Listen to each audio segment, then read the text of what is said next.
What are we doing here? And where are we gonna go? It's like we just woke up one morning, and then it's welcome to the show. Don't ask any questions, just go with the flow. Make as much money as you can, and try your best not to get broke. Copy everything you see on the TV, from the hairstyles to the clothes, and don't think too often, just do exactly as you're told.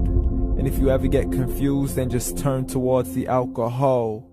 You'll still hear your thoughts, then just turn up the radio as you learn to live a lifestyle of drugs, sex, and rock and roll. But in all honesty, I just need to know, is there more to the cycle than growing and getting old? Living and dying just to leave behind a happy home and a whole lot of property that somebody else is going to own. I just really need to know before the casket's closed, 'cause I'm not willing to gamble with my soul, nor am I ready to take any chances. These are just simple life questions, and I'm just searching for some answers. Like, what are we doing here? And what is our purpose? How did we get here, and who made us so perfect? And what happens once we go, or is this world all really worth it?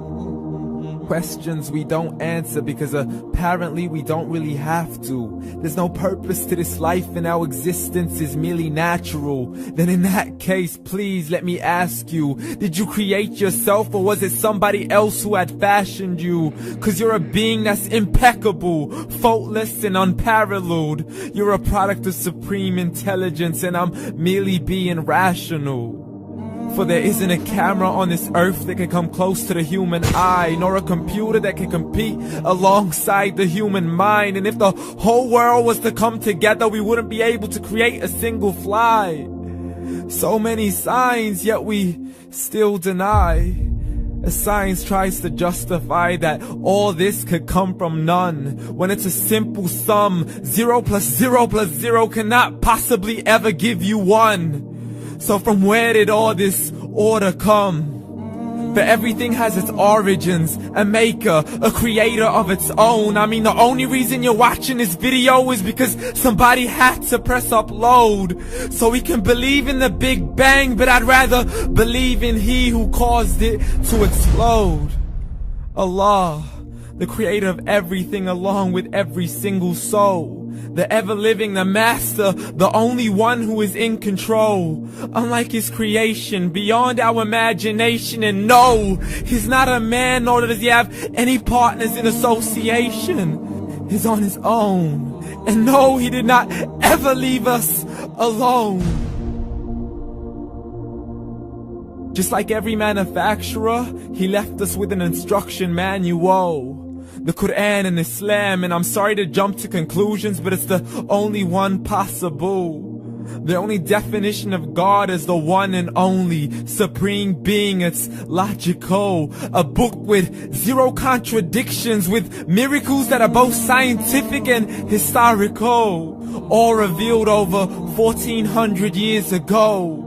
Like the detailed description of the human embryo. The descriptions of the human embryo in the Quran cannot be based on scientific knowledge in the 7th century. To the mountains as pegs holding firm the earth below, and the 2 seas that don't mix in a complete separate flow. To the planets in orbit, alternating night and day as they stay in flow. The expansion of the universe and the creation of everything from H2O.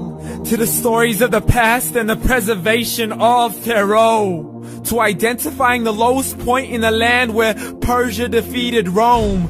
The gushing fluid that created man in the glands between the ribs and the backbone. And not a word has changed, it's still the same. So please explain how all this was known over 1400 years ago. To a man who couldn't read or write, as he would recite whatever the angels spoke. And if you still don't believe, please try to come up with something that's even close. But you can't, so we took God as a mockery and his messengers as a joke. Muhammad could not read or write. How's somebody who can't read or write gonna start a religion? Dismiss these scriptures as legends and tales of the ancient folk, as we live life according to our whims, desires, and hopes. saying this life is the only home we will ever know. We will live then die then simply turn to bones. YOLO! Correction, after the grass dies, the rain arrives and it regrows, and Allah promises to do the same thing to your very soul and bring you back from your